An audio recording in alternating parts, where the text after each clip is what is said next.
आज हम पढ़ने वाले हैं यूनिट 2 UPS की ऑब्जेक्ट ओरिएंटेड प्रोग्रामिंग। ये हमारा सिलेबस है जिसके अंदर इस यूनिट में हम पढ़ने वाले हैं data types, variables, wrapper class, array, logical, arithmetic, सारे के सारे operators, control flow, loops, classes जो हम पढ़ चुके हैं पहले भी, पर जिसके अंदर हम न्यू पढ़ने वाले हैं क्लास, मेंबर, मॉडिफायर्स। नॉमिनल्स क्लास क्या होता है, इंटरफेस, एब्स्ट्रैक्ट क्लास जो हमने पढ़ा था, जस्ट कि नाम इनके क्या क्या होते हैं, बट यहाँ पे हम इनको यूज़ इनका इन डेप्थ पढ़ने वाले हैं कि इनको हम कैसे क्रिएट करते हैं, इनका क्या फ़ायदा होता है यूज़ करने का, इनहेरिटेंस, एक्सेप्शन हैंडलिंग पढ़ने वाले, कलेक्शंस हम ये सब पढ़ने वाले हैं। तो स्टार्ट करते हैं। सबसे पहला टॉपिक हमारा है डेटा टाइप्स। तो जैसे कि हम और लैंग्वेज में भी पढ़ चुके हैं, हमारे पास दो डेटा टाइप्स होते हैं, एक प्रिमिटिव, एक नॉन प्रिमिटिव। सेम है जावा के अंदर होते हैं primitives and non primitives. Primitives में आते हैं नॉन न्यूमेरिकल एंड न्यूमेरिकल, यानी कि नंबरिक या न्यूमेरिकल जो भी बोल लो। नॉन न्यूमेरिकल यानी कि नॉन नंबरिक वही जिसके अंदर हम नंबर्स यूज़ नहीं करने वाले, वो दो ही होते हैं, boolean character, boolean true false characters जो हमें पता है ABCD and all characters, special characters भी आते हैं उसमें। एंड देन नंबरिक में आते हैं इंटीजर, इंटीजर के फिर टाइप्स होते हैं बाइट, शॉर्ट, इंट, लॉन्ग, फिर फ्लोटिंग टाइप के होते हैं फ्लोट, डबल, और non primitive string, array, etcetera. Class, object, ये सब भी नॉन प्रिमिटिव्स में आते हैं। स्टार्ट करते हैं प्रिमिटिव डेटा टाइप से। These are basic low level built-in data types. They store simple values and are stored in stack memory. ये स्टैक मेमोरी में स्टोर किए जाते हैं। बेसिक जो हम पढ़ते हैं वही चीज़ है कि प्रिमिटिव्स होते हैं उनको हम यूज़ कर सकते हैं, बट इसके अंदर एक डिफरेंस चीज़ है कि रैपर क्लास एक चीज़ होती है जो हम अभी आगे बढ़ने वाले हैं कि रैपर क्लास क्या होती है, उससे और प्रिमिटिव में डिफरेंस होता है। ये हम आगे ही पढ़ रहे हैं, मैं सभी बता दे रहा हूँ क्या होता है। स्टार्ट करते हैं कि बाइट, यहाँ ये साइजेस लिखे हुए हैं कि बाइट का 8 बिट होता है, शॉर्ट का 16, इंट का 32, लॉन्ग 64, फ्लोट 32, डबल का 64 और कैर का 16, बूलियन ट्रू फॉल्स। ये एग्जांपल्स दे दिए हैं जैसे हम कैसे डिफाइन करना चाहिए। अब जो हमारा प्रिमिटिव है उसका टाइप, फिर उसका नाम, और उसको हमने असाइन कर दिया वैल्यू। कुछ कुछ के अगर हम इसको असाइन नहीं करते उनके डिफ़ॉल्ट वैल्यूज़ भी होते हैं, जैसे बाइट की 0 है, लॉन्ग की भी 0 है, फ्लोटिंग की भी 0.0 है, डबल की भी 0.0 है, कैर की है और बूलियन बाय डिफ़ॉल्ट फॉल्स होता है। एफ एंड डी से हम ये समझ सकते हैं कि जो फ्लोटिंग होता है वो 0.0 एफ एंड होता है वो एफ पे, और जो डबल होता है वो एंड होता है डी पे। फ्लोट और डबल में इनके साइज का फ़र्क है, सेम डेसिमल्स के लिए ही यूज़ किया जाता है कि 32 बिट्स को स्टोर कर सकता है, डबल 64 उससे भी बड़े बिट को। ये सीक्वेंस में लिखा है कि बाइट, उससे बड़ा शॉर्ट, उससे बड़ा इंट, उससे बड़ा लॉन्ग, फिर फ्लोट, फिर डबल। ये तो हमारे अलग ही है, कैर एंड बूलियन, अभी हमने समझा था। नॉन नॉन न्यूमेरिक्स है, ये न्यूमेरिक्स है। हम अब आगे चलते हैं non primitives. From non primitives में आते हैं हमारे object, array, interface and classes. They store addresses, references to the memory in heap. जैसे कि हमने प्रिमिटिव्स में समझा कि वो स्टैक में उनकी वैल्यू एक सिंपल स्टोरेज जब जाती है तो उनकी वैल्यूज होती है उनका एड्रेस के थ्रू वो स्टोर होती है, वेयर एज नॉन प्रिमिटिव में जो एक इन दोनों में एक जो मेन डिफरेंस है कि वो एड्रेस पे उसकी वैल्यू स्टोर होती है, वेयर एज जब हम नॉन प्रिमिटिव्स को यूज़ करते हैं तो उनके रेफरेंसेस यूज़ होते हैं एड्रेस के। यहाँ पे लिखा है भी दे स्टोर एड्रेसेस ब्रैकेट में references to the memory in the heap. ये जो उसका एड्रेस का रेफरेंस होता है हीप मेमोरी में, वेयर इसके अंदर स्टैक मेमोरी के अंदर स्टोर होते हैं डायरेक्ट वैल्यूज। ये दो मेन डिफरेंसेस हैं, इनके टाइप्स हैं। आगे हम बढ़ते हैं, वो होते हैं वेरिएबल्स। तो वेरिएबल्स होते हैं हमारे local, instance and static. Same बाकी लैंग्वेज में जो हम पढ़ के आए हैं वैसा ही होता है। लोकल कि वो एक डोमेन में जिसमें हम उसको यूज़ करें वो वहीं पर उसका एक्सेस है। इंस्टेंट ये अभी हम आगे पढ़ ले रहे हैं क्या होता है। और स्टैटिक, स्टैटिक का मतलब हम आप पहले भी यूनिट में समझ चुके हैं। स्टैटिक जिसको हम डायरेक्टली यूज़ कर सकते हैं एक क्लास के अंदर, उसका वो उसकी क्लास के अंदर पूरा स्कोप रहता है उसका। This is how we define local variables. Simple तरीका ये, बस इसमें यही समझा है कि जब वॉइड कैलकुलेट जो हमने क्लास बनाई है इस क्लास के अंदर ही उसकी स्कोप है। अगर मैं इस क्लास के बाहर एक और क्लास बनाता हूँ मैं उसमें भी उसमें टाइम स्कोर को यूज़ कर सकता हूँ, उसकी डिफरेंट वैल्यूज़ अरेंज कर सकता हूँ। ये इंस्टेंस होता है जो हम क्लास में पढ़ के आए थे। क्लास का हम क्या नाम दे रहे हैं, क्या एज दे रहे हैं, वो इंस्टेंस वेरिएबल्स होता है। उसके बाद आते हैं हम स्टैटिक पे। स्टैटिक मतलब जो ये मैंने बैंक क्लास में बता दिया, मेरा स्टैटिक डबल 6.5 है। तो जब तक मैं इस क्लास को यूज़ कर रहा हूँ, जब तक मेरा वो जावा रिलोड नहीं कर रहा है उस क्लास को, तब तक मेरी इसकी वैल्यू फिक्स रहने वाली है। ये हमने यहाँ पे लिखा है कि whole class can access until JVM unloads classes। जब तक वो क्लास है तब तक हम उसकी वैल्यू को यूज़ कर सकते हैं। स्टैटिक का ये फ़ायदा होता है यूज़ करने का कि हमको उसको बार-बार डिफ़ाइन नहीं करना है। एग्ज़ाम्पल ही लेते हैं जैसे बैंक का आरओआई मैं बार-बार अलग क्लास में क्यों डिफ़ाइन करूँगा? मैंने उसको स्टैटिक बना दिया है। अब मेरे को जहाँ पे भी उस पूरे क्लास के अंदर उस पूरे उसके ओवर क्लास में जहाँ भी यूज़ करना होगा, उसको डायरेक्टली यूज़ कर सकता हूँ।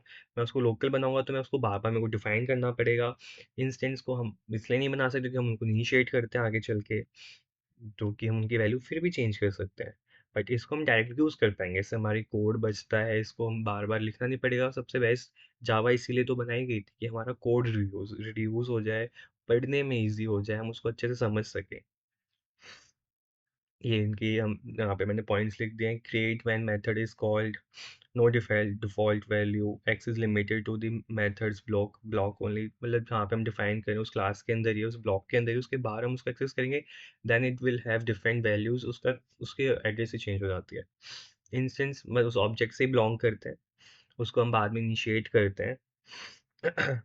Represent the state of any object, each object has its own copy, मतलब एक हमने क्लास के अंदर डिफाइन कर दिया वेरिएबल, उसको हम इंस्टेंट वेरिएबल बोलते हैं। हर ऑब्जेक्ट में हम उसकी वैल्यू देते हैं, तो हर ऑब्जेक्ट में उसकी खुद की एक न्यू वैल्यू होती है, वही मैंने यहाँ पे लिखा हुआ है कि each object is own copy, यानी कि ईच ऑब्जेक्ट जितने भी हम ऑब्जेक्ट बनाएंगे उसकी खुद की एक वैल्यू होगी। नेक्स्ट पे चलते हैं static, share across all object of class, हमने क्लास के जितने भी ऑब्जेक्ट बनाए हम उसको उसमें उसको यूज कर सकते हैं डायरेक्ट उसकी value. Create once when class is load, store in method area, access using class name, useful for constant counters। ये यहाँ पे बस मैंने अलग अलग एग्जांपल्स एंड पॉइंट्स दे दिए हैं लिखने के लिए। बेसिक हमें यही समझना है कि हम इनको कब कब यूज़ करते हैं। लोकल वेरिएबल जब मेरे को उसको बस उस ब्लॉक के अंदर डिफाइन कर देना है, मैं उसको आगे चल के अलग से यूज़ करता हूँ। एक नॉर्मल ब्लॉक में मैं कुछ यूज़ करना है, मैंने वहाँ पे उसको डिफाइन कर दिया उस वेरिएबल को वहाँ पे जस्ट यूज़ करने के लिए। इंस्टेंट जब हम ऑब्जेक्ट बना रहे हैं तो उस ऑब्जेक्ट के मैं वेरिएबल्स दूंगा ही दूंगा। तो उन ऑब्जेक्ट नहीं, मतलब ऐसा नहीं है कि हमें देना ही पड़ेगा, बट हम उसको यूज़ करें तो हमें देना ही होता है। तो वो हमारे उसमें इंस्टेंस, ऐसा नहीं आपको क्लास के अंदर डिफाइन करना ही पड़ेगा, आप क्लास के अंदर ना भी डिफाइन करो तो भी चल जाएगा। स्टैटिक स्टैटिक जो अभी हमने समझा, एक बैंक का एग्जांपल लेके कि मेरे को बैंक के ना बहुत सारे लोग लोन लेने आ रहे हैं, अपना मनी डिपॉजिट कर रहे हैं, तो उसका आरओआई जो है हम उसको फिक्स रखेंगे। मैं बार बार हर ऑब्जेक्ट यानी कि हर कस्टमर के लिए बार बार क्यों डिफाइन करूंगा? इससे अच्छा मैं उस क्लास के अंदर, जब मैं अपनी क्लास बना रहा हूँ बैंक को, तब मैं उस वेरिएबल को स्टैटिक बना दूंगा, ताकि जब भी कोई भी कस्टमर आएगा, अगर कोई भी अपना लोन लेने आता है, कुछ भी करने आता है उस बैंक के अंदर, तो वो डायरेक्टली आरओआई उस पर हम अप्लाई कर सकते हैं, मेरे को बार बार डिफाइन नहीं करना पड़ेगा।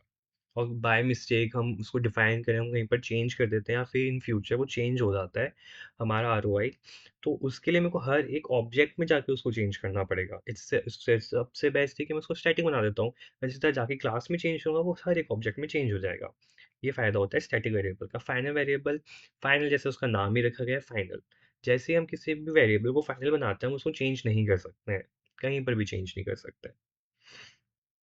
तो हमने अभी वेरिएबल्स पढ़ लिए, डिफरेंट टाइप्स ऑफ वेरिएबल्स, और हमने डेटा टाइप्स पढ़ लिए सारे, कौन से प्रिमिटिव्स होते हैं, नॉन प्रिमिटिव्स। प्रिमिटिव्स को हमने अच्छे से पढ़ लिया, नॉन प्रिमिटिव्स को हम आगे पढ़ने वाले हैं कि स्ट्रिंग एरे कैसे कैसे डिफाइन करते हैं, क्या यूज़ करते हैं, उनको कैसे यूज़ किया जाता है। वेरिएबल्स हमने पढ़ लिया है। नेक्स्ट पे चलते हैं रैपर क्लास। रैपर क्लास इसलिए डिफाइन की गई कि बहुत बार क्योंकि पहली बात तो जावा पूरा उप्स पे बेस्ड है, तो हमारे जो प्रिमिटिव्स हैं हम उनको ऑब्जेक्ट ही बना सकते हैं, तो उसके लिए हमने क्लास ही बना दी अलग से। Wrapper class is a class whose object contain our primitive data values। यहाँ की primitives को हमने अलग से, primitives जो हम आगे पढ़ के आए वो different है, wrapper class different है, और उनको हम define भी अलग अलग तरीके से करते हैं। जैसे कि ये primitives है, हर primitive की wrapper class होती है। बाइट का बाइट है, बस अल्फाबेट चेंज हो गया है, बी स्मॉल था तो बी कैपिटल है, शॉर्ट में एस स्मॉल था तो एस कैपिटल है, यही चेंजेस हुए हैं।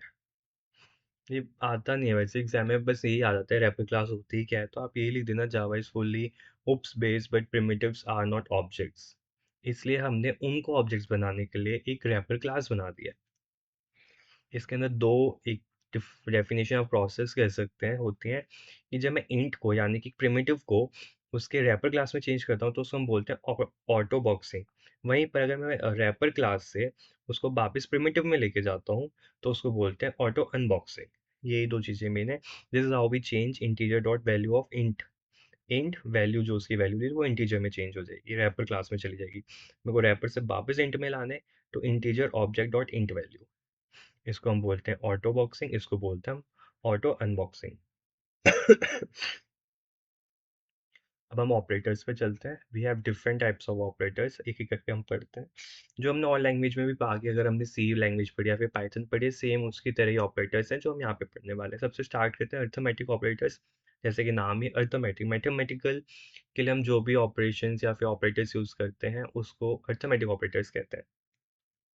बेसिक कैलकुलेशन के लिए plus sign for addition, minus for subtraction, multiplication, asterisk sign for division, this for modulus.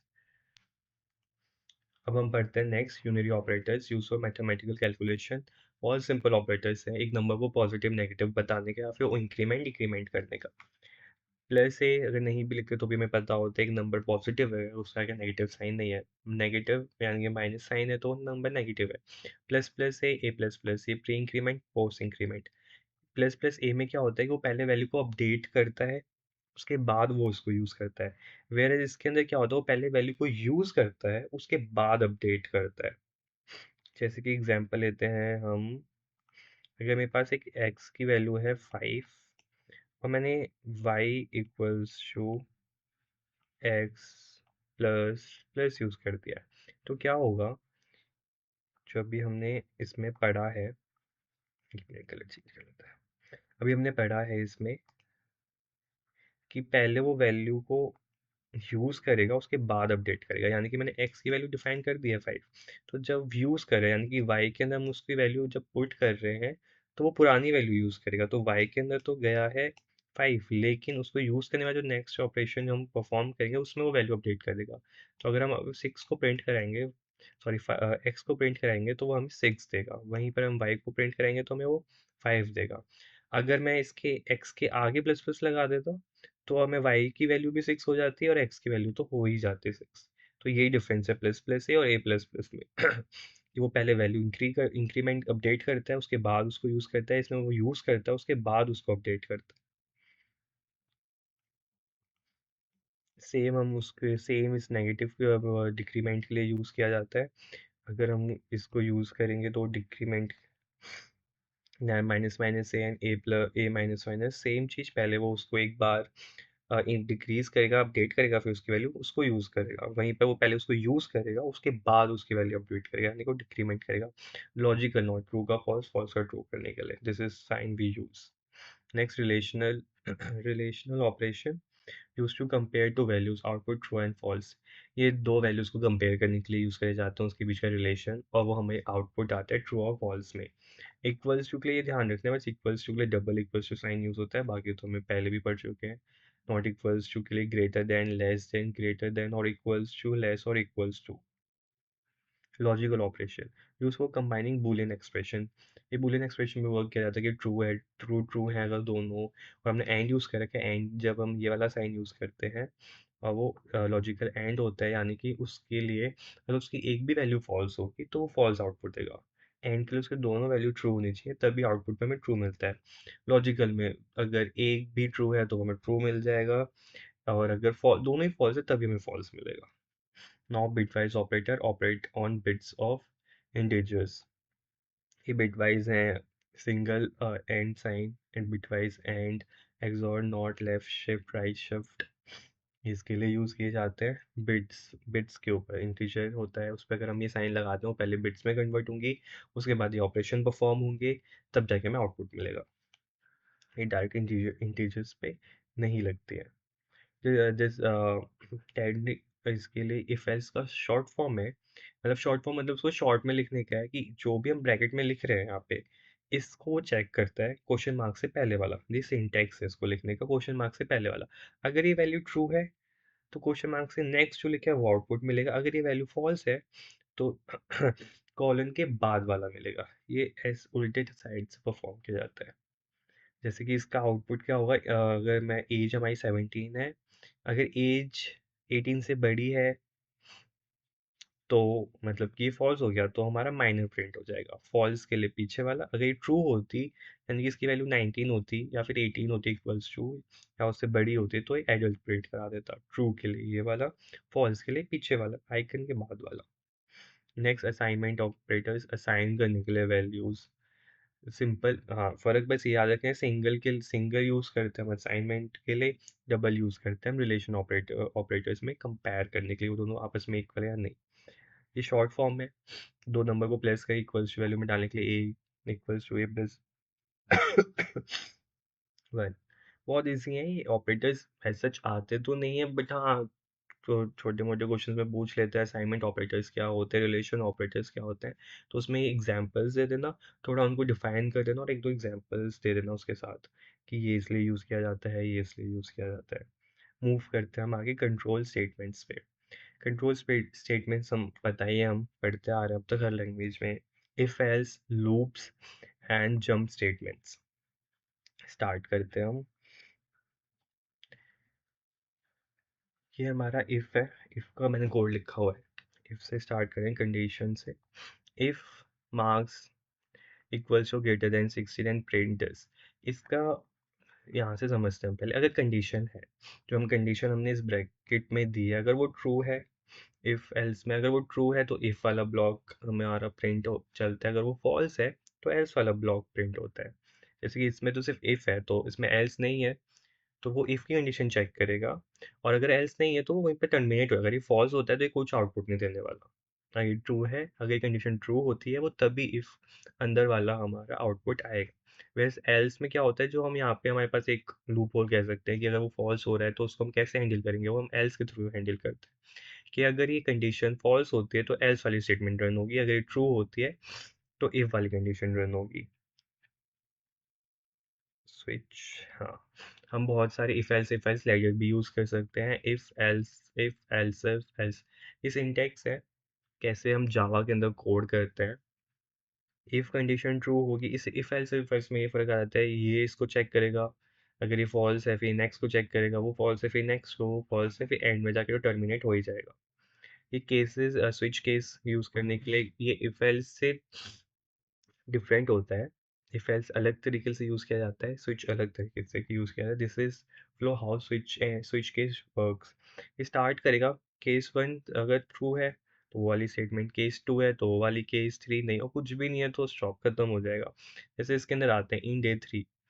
अब मैंने स्विच के अंदर डे थ्री, यहाँ पे कंडीशन चेक होगी, केस वन, इसमें हम अलग केस डिफाइन करते हैं उसको हैंडल करने के लिए। अगर ये वैल्यू है तो ये होना चाहिए, ये वैल्यू है तो ये होना चाहिए, ये वैल्यू तो ये होना चाहिए। जैसे कि केस वन, अगर वन है तो ये प्रिंट करो ब्रेक, यानी कि ब्रेक हम इसलिए लगाते हैं कि उसके बाद बाहर आ जाओ, खत्म हो गया, स्टॉप कर दो उसको, अगर वो एक बार रन हो जाता है।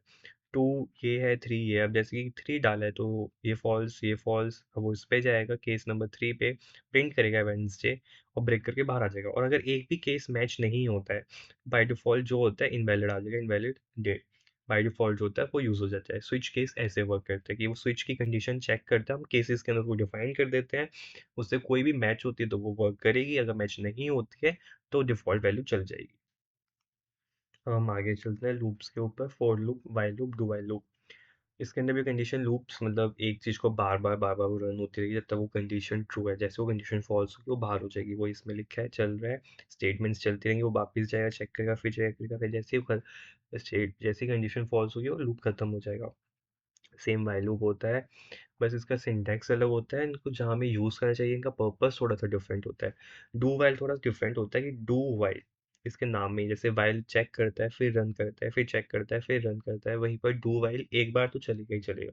जो भी हम डू के अंदर रखेंगे वो चलेगा ही चलेगा, उसके बाद वो वाइल के अंदर चेक करेगा कंडीशन, अगर वो ट्रू है तो वापस डू वाला वो चलाएगा, और वो फॉल्स है वो टर्मिनेट कर जाएगा। आप इसमें भी देख सकते हो डू टास्क चलेगा ही कि चलेगा, फिर वो कंडीशन चेक करेगा कि ट्रू है तो वापस ऊपर, वरना फॉल्स है तो बात खत्म, एंड।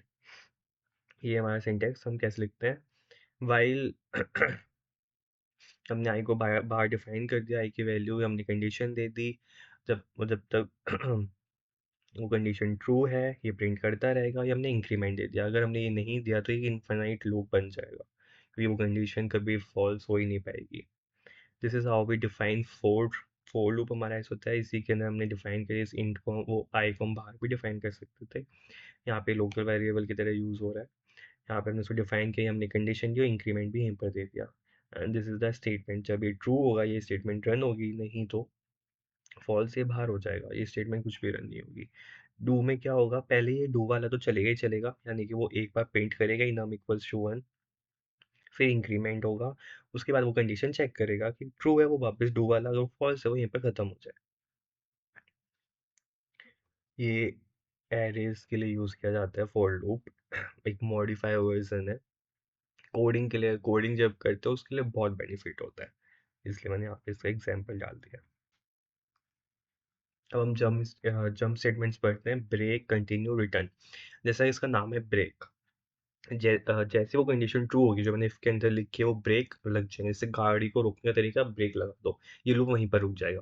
जैसे ही i = 5 होगा, ये ब्रेक वाला कंडीशन, ये इफ वाली कंडीशन ट्रू हो जाएगी, अंदर वो जाएगी स्टेटमेंट, ब्रेक रन करेगा एंड टर्मिनेट हो जाएगा। उसके बाद वो कंडीशन चेक ही नहीं करेगा, वो लूप खत्म हो जाएगा। ब्रेक इसलिए यूज किया जाता है। कंटिन्यू, एक पास करने के लिए।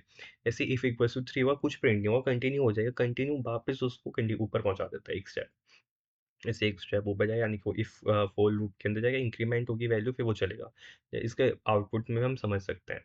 जैसे यहाँ पे i = 1 इनिशियलाइज कर दिया है, कंडीशन दे दिया जब तक वो 10 से छोटी है, i++1 का इंक्रीमेंट हो रहा है जब तक ये लूप प्रिंट करेगा। 1 आया, फॉल्स है, ये अंदर नहीं जाएगा, 1 प्रिंट। 2 आया, 2 भी आउटपुट आ जाएगा। 3 आएगा, वो भी आ जाएगा। 4 आएगा आउटपुट। जैसे ही 5 होगा, इफ कंडीशन ट्रू हो जाएगा और ब्रेक लग जाएगा। ब्रेक मतलब वो लूप टर्मिनेट हो जाता है, लूप खत्म, आउटपुट हमारा इतना ही आएगा। कंटिन्यू एक पास करने के लिए, वो वैल्यू को पास कर देना। जैसे i1 आ गया, 2 हुआ तब भी आ गया, इफ फॉल्स है। जैसे i = 3 होगा, इफ कंडीशन ट्रू हो जाएगी, कंटिन्यू रन हो, कंटिन्यू से रन आ गया, अब एक स्टेप वापस ऊपर, i++ हो जाएगा, 4 5। This is how continue work. Return हमारे फंक्शंस में हम ज़्यादातर यूज़ करते हैं, एक वैल्यू को रिटर्न करने के लिए, कि हमने एक फंक्शन बना दिया है, get square int n, return n into n. जैसे हम इसको कॉल करेंगे गेट स्क्वायर और उसके अंदर कोई वैल्यू देंगे, वो रिटर्न कर देगा एन इंटू एन। ये हमारी 3 जंप स्टेटमेंट्स होती हैं, ब्रेक, कंटिन्यू एंड रिटर्न। हम चलते हैं नॉन प्रिमिटिव्स पे। अभी प्रिमिटिव्स हम पढ़ चुके हैं, लूप्स पढ़ लिया है, ऑपरेटर्स पढ़ लिया है, अब पढ़ते हैं नॉन प्रिमिटिव। स्ट्रिंग। स्ट्रिंग जैसे और लैंग्वेज में होता है वैसे सेम यहाँ पे स्ट्रिंग यूज़ करी जाती है। This is how we define a string. बस हम यहाँ पे स्ट्रिंग पूरा लिखते हैं, h1 = जावा, स्ट्रिंग h2 = जावा। पढ़ लेते हैं। String in Java is a high level object oriented representation of textual data. It is one of the most commonly used and most important class in Java platform. Java provide dedicated class name string. Java की class है ही जावा और उस पे based है, इसलिए एक class ही बना दी हमने स्ट्रिंग, जो कि जावा डॉट lang पैकेज के अंदर होती है। Handle sequence of characters unlike many program language that store string as mutable character array. Java strings are implemented as immutables.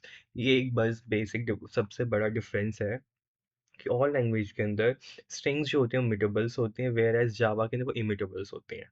बस एक यही फ़र्क है स्ट्रिंग में और लैंग्वेज में और इसमें। बाकी क्लास, जावा प्रॉपर क्लास पे चलती है, क्लास ओरिएंटेड ऑब्जेक्टिव प्रोग्रामिंग पे, तो क्लासेस तो यूज़ होगा ही होगा। आ जाते हैं, ये मैंने लिख दिया शॉर्ट में, इम्यूटेबल होती है storing concept pools backed by character. This is how we define Java string s1, string s2. ये इनबिल्ट अब क्लास है, तो क्लास के अंदर हम मेथड्स भी डिफाइन कर सकते हैं। तो जब हमने स्ट्रिंग क्लास बनाई तो हमने उसके अलग अलग मेथड्स यानी उसके अलग अलग फंक्शंस भी बना दिए।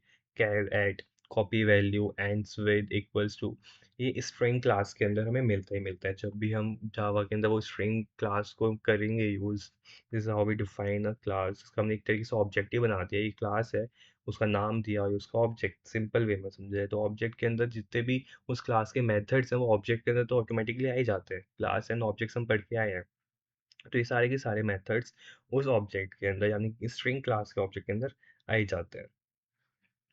अब इसके मेन क्वेश्चन कॉलेज जाते एग्जाम्स में क्या आता है, स्ट्रिंग बफर स्ट्रिंग में डिफरेंस क्या है। तो ये एक स्ट्रिंग बफर जैसे हम डिफाइन करते हैं स्ट्रिंग, सेम स्ट्रिंग बफर भी एक क्लास है। सेम तरीका है, इसको क्लास है, उसका हमें ऑब्जेक्ट बनाना है, जो हम सीख के आ चुके हैं कि क्लास ऑब्जेक्ट कैसे बनाया जाता है। न्यू कीवर्ड, नाम दिया, क्लास का नेम और उसका नाम। इसके अंदर ये जो अपेंड लिखा है, रिवर्स लिखा है, ये इसके अंदर हमें मिलते हैं इन बिल्ट फंक्शंस, एक क्लास के मेथड्स। बेसिक जो इसमें बहुत इंपॉर्टेंट है क्वेश्चन, स्ट्रिंग क्या होता है हमें पता है, उसका मेन डिफरेंस म्यूटेबल इनम्यूटेबल पता है, उसके अंदर की डिफरेंट डिफरेंट मेथड जो हम डायरेक्ट यूज़ कर सकते हैं वो भी हमें पता है। एग्जाम्स में आता है ये क्वेश्चन बहुत बार, string, string builder, string buffer. Immutables होते हैं, इम्यूटेबल्स होते हैं, इम्यूटेबल्स होते हैं। अब स्ट्रिंग, अब और लैंग्वेज के अंदर म्यूटेबल्स होते हैं, तो इसके लिए एक अलग क्लास ही बना दी है जावा के अंदर म्यूटेबल्स के लिए। ये थ्रेड सेफ होते हैं, नॉट थ्रेड सेफ, ये थ्रेड सेफ होते हैं। परफॉर्मेंस स्लो होती है, यहाँ पे फास्टर होती है, यहाँ पे भी स्लो होती है। Context data, frequent string operation, multi thread environment, create new object on change, modify same buffer, modify same buffer, mutable immutable, वही फर्क है। ये पहले जावा 1.5 में, और ये पहले स्ट्रिंग बफर भी था, स्ट्रिंग बिल्डर्स बाद में आया। Use case, message, keywords, loops, append, operation. बस ये याद रख लेना इनके बीच का डिफरेंस क्या होता है। स्ट्रिंग क्या होता है वो हमें पता ही है, क्वेश्चन कभी आता ही है, स्ट्रिंग क्या होता है वो मोस्ट प्रोबेबली यही आने वाला है, इनके बीच का डिफरेंस क्या होता है। अगले प्रिमिटिव पे चलते हैं, एरे। एन एरे जो और भी इसमें हम पढ़ चुके होंगे, और भी लैंग्वेज में एरे क्या होता है, वो स्टोर्स करता है group of elements of same data types. But इसके अंदर एक डिफरेंस है कि हम कैसे एरे को डिफाइन करते हैं। तो हम ज़्यादातर ये जो स्क्वायर ब्रेसेस होते हैं, हम और जब में कहीं पर भी डिफाइन करते हैं किसी एरे को, तो हम बाद में लगाते हैं। बस इसमें ये फ़र्क है, सिंटैक्स में इंट पहले डिफाइन करो उसका डेटा टाइप क्या है, उसके बाद ब्रेसेस, देन नाम of array equals to curly braces, उसके अंदर डिफाइन कर दो जो भी मैं वैल्यूज डालनी है। An array in Java is a data structure that store a group of element of same data types. अभी हमने पढ़ लिया है, कंटिन्यूस मेमोरी में स्टोर किया जाता है। It allow efficient storage, retrieve and process of large collection of data using single variable. ये डेफिनेशन है। एडवांटेज, इससे फास्ट एक्सेस मिल जाता है, कंटिन्यूस होता है, तो इस कंटिन्यूस मेमोरी लोकेशन होती है, इसलिए हम उसको फास्ट एक्सेस कर सकते हैं, इजीली उसको हम ट्रिवर्स कर सकते हैं, मैनिपुलेट कर सकते हैं सिंपल सिंटेक्स से यूज़ कर। अब जैसे कि हमने स्ट्रिंग के टाइम पर पढ़ा, स्ट्रिंग मेन स्ट्रिंग तो क्वेश्चन में आता ही नहीं, स्ट्रिंग क्या होता है। मेन आता है कि उनके बीच का डिफरेंस जो हम इसके पास 3 क्लास में मिलते हैं, string, string builder, string buffer. Same array, array के साथ भी हमें 2 चीज़ें मिलती हैं, एक एरे होता है और एक एरे क्लास होता है।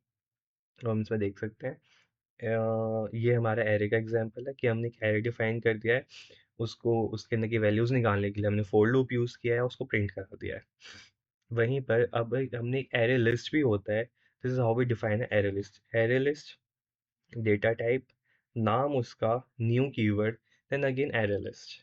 एक क्लास का हम ऑब्जेक्ट बना रहे हैं वापस से, और उसके अंदर हम वैल्यूज डॉट एड, इसके अंदर हमें अलग अलग चीज़ें मिलती हैं, अलग अलग मेथड्स मिलते हैं टू यूज़।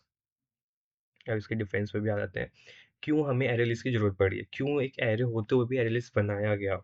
सबसे बड़ा रीज़न ये है कि हम एरे यूज़ करते हैं, उसका हमें साइज़ डिफाइन करना पड़ता है, वो साइज़ फिक्स हो जाता है। वहीं पर एरे लिस्ट यूज़ करते हैं तो उसका डायनेमिक होता है। अब फिक्स साइज़ में क्या होता है, हमने उतना साइज़ यूज़ नहीं करा, तो उसने जो जिस एरे को हमने बहुत ज़्यादा साइज़ दे रखा है, तो वो जित अगर हमने उसको कम यूज़ किया है, तो उसका बाकी बचा कुचा सारा का सारा मेमोरी सब वेस्ट में जाता है। इस वजह से वो छोटा सा एरे भी बहुत ज़्यादा मेमोरी होल्ड करता है, जो कि कोड के लिए अच्छा नहीं होता है, हमें मेमोरी मैनेज करनी पड़ती है। वहीं पर एरे लिस्ट डायनामिक होता है, जितनी हमें ज़रूरत है हम उसको यूज़ करेंगे, वो उतनी ही मेमोरी होल्ड करेगा। इसमें प्रिमिटिव ऑब्जेक्ट्स होते हैं, इसमें ओनली ऑब्जेक्ट्स यूज़ करे जाते हैं। नो बिल्ट इन मेथड, इसमें कोई बिल्ट इन मेथड नहीं होता है, मैनी बिल्ट इन। अब वो एरे लिस्ट का यही फ़ायदा है, उसके अंदर बहुत सारे बिल्ट इन मेथड मिलते हैं, जैसे हमने अभी ये ऐड वाला समझा ही है कि डॉट ऐड करके हम उसके अंदर एलिमेंट्स ऐड कर सकते हैं, ऐसे बहुत सारे होते हैं। परफॉर्मेंस इसकी फास्ट होती है, इसकी स्लो होती है, due to a dynamic and classes उसका थोड़ा लोड पड़ता है, इस वजह से थोड़ी सी स्लो होती है रेलेस, बट नॉट एट स्लो कि हमें अलग से दिख जाए वो स्लो है। सिंटैक्स इसका सिंपल है, इसका थोड़ा सा है, हमें याद रखना है कि हमें पता होना चाहिए हमें क्लास से कैसे ऑब्जेक्ट बनाते हैं। Next, class and instance. Classes हम पढ़ चुके हैं, फिर भी मैं एक बार बता देता हूँ क्लासेस क्या होता है। एग्जाम्पल लेते हैं, एक कार का स्ट्रक्चर सब कार के लिए स्ट्रक्चर सेम होता है। किसी चीज़ का भी स्ट्रक्चर हम डिफाइन करते हैं, उसको हम क्लास बोलते हैं, और स्ट्रक्चर को फॉलो करके जितनी भी चीज़ें बनाई जाती है उसको हम ऑब्जेक्ट बोलते हैं। जैसे कार का स्ट्रक्चर क्या होगा कि उसमें डोर्स होंगे, मिरर्स होंगे, उसके व्हील्स होंगे, 4 व्हील्स होंगे, ये बेसिक स्ट्रक्चर है। लेकिन ऑब्जेक्ट्स उसको एक फॉलो करके बहुत सारे ऑब्जेक्ट, एक कार को एक उस बेसिक स्ट्रक्चर को फॉलो करके बहुत सारी कार्स मिल जाती हैं अलग अलग कंपनी की। ऑडी की मिल जाएगी, मारुति की मिल जाएगी, मर्सिडीज मिल जाएगी, हैं तो सब कार ही। तो पर वो सब एक बेसिक स्ट्रक्चर को फॉलो करते हैं, तो बेसिक स्ट्रक्चर होता है हमारा क्लास, और उस क्लास के थ्रू जितनी भी चीज़ें बनाई गई हैं वो होते हैं हमारे objects. A class is a blueprint or template from which objects are created, जो हमने अभी पढ़ ही लिया है। और क्लास के अंदर जो डेटा एंड बिहेवियर्स होते हैं उनको एट्रीब्यूट्स भी बोलते हैं, मेथड्स भी बोलते हैं, मेथड्स यानी कि फंक्शंस ही होता है। Instant in a real physical object created from a class during a new keyword. Instance मतलब एक ऑब्जेक्ट को ही बोला जाता है इंस्टेंस, जो हमने अभी सीखा भी है, पीछे हमने देखा भी है हम, और लास्ट यूनिट में हम पढ़ के आए हैं यूनिट 1 में कैसे एक क्लास से बनाया जाता है। This is how new word is used to create an object. ये क्लास है, उसका एक ऑब्जेक्ट बनाया गया है।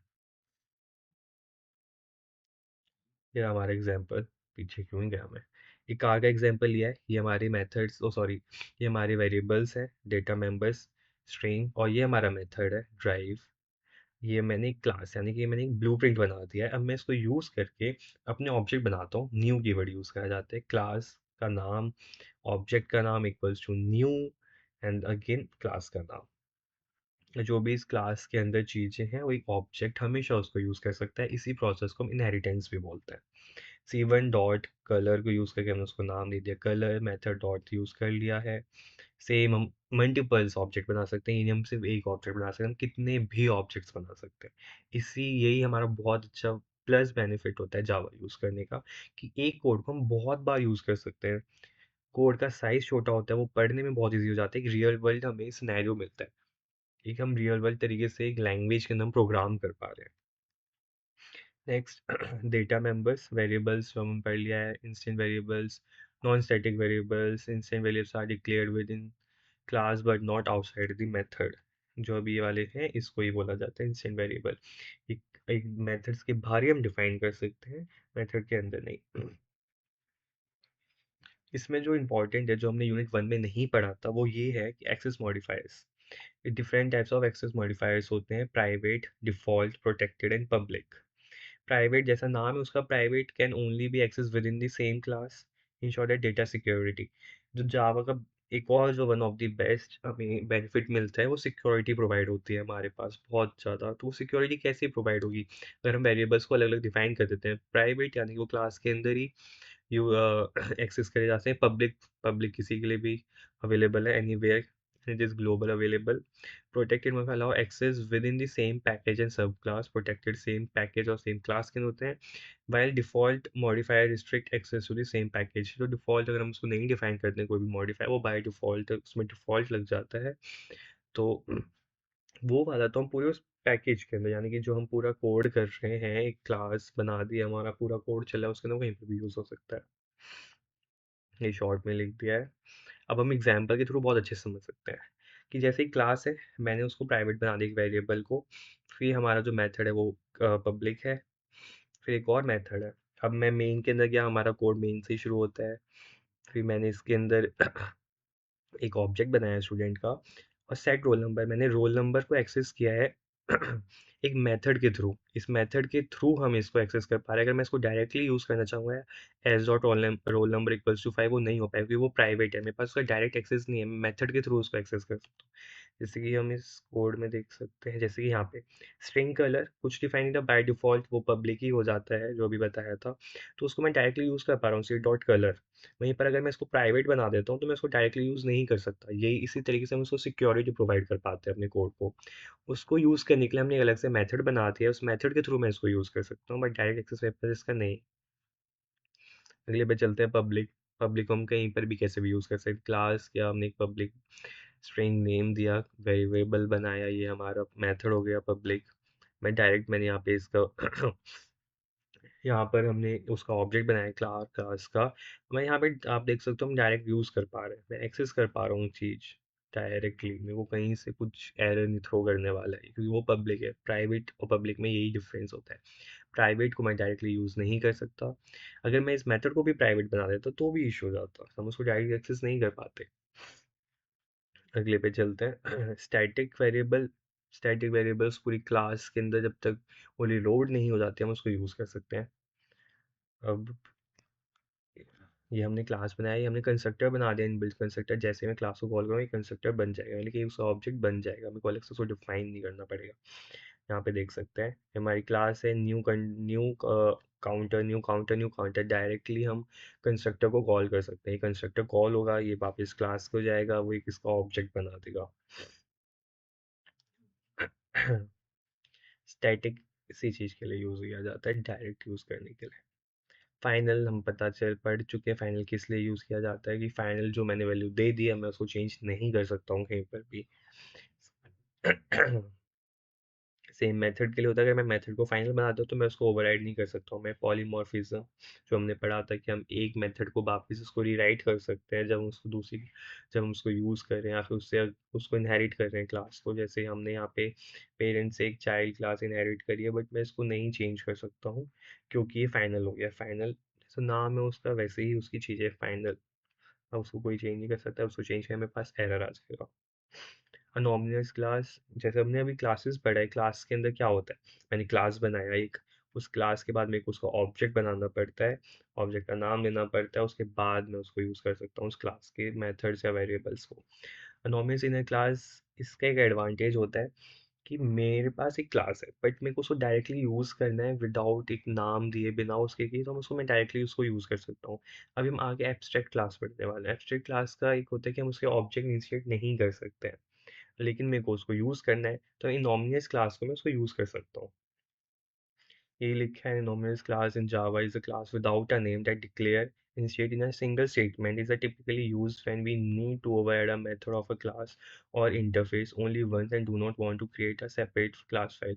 मेरे को एक बार वो यूज़ करना है, मेरे को अभी उसकी ज़रूरत पड़ी है, मैं उसको बिना नाम दिए बस उसको यूज़ कर लूँ कि मैं उसको आगे यूज़ नहीं करने वाला। यही होता है इनोमिनस इन अ क्लास।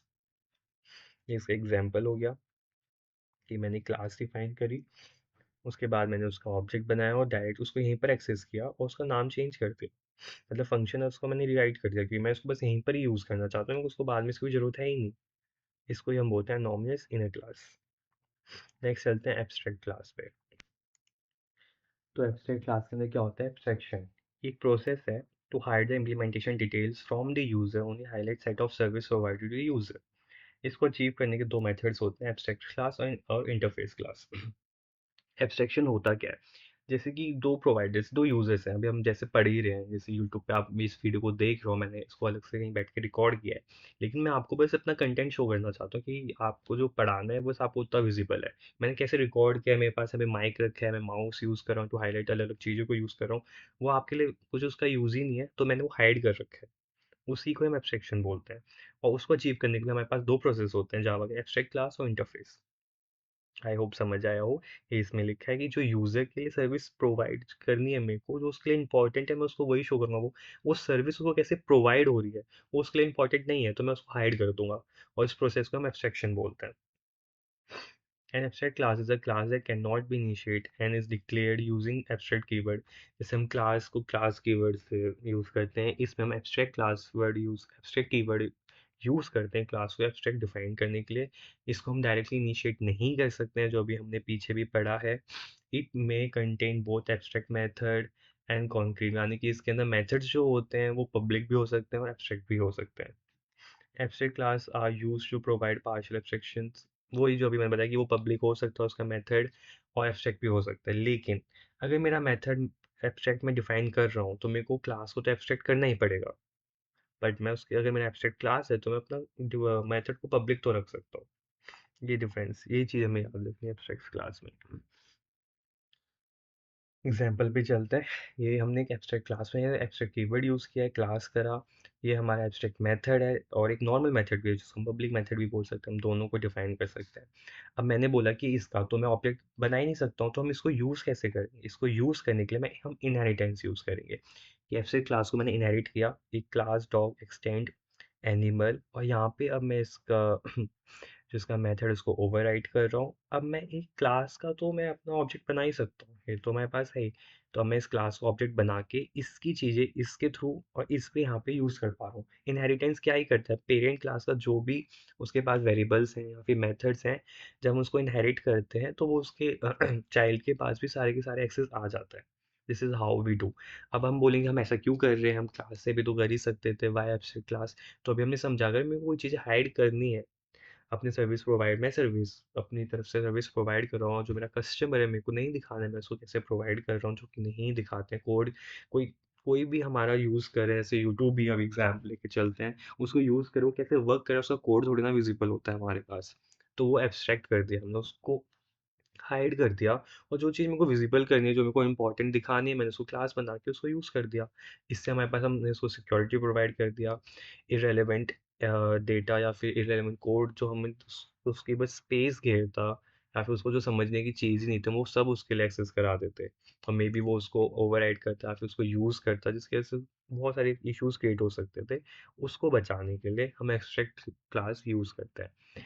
तो मैंने एब्स्ट्रैक्ट क्लास किया, उसको मैंने एक्सटेंड किया, इनहेरिट किया, इसके थ्रू मैंने इसके बाद जाके मैं इसको ऑब्जेक्ट बना पाया हूँ।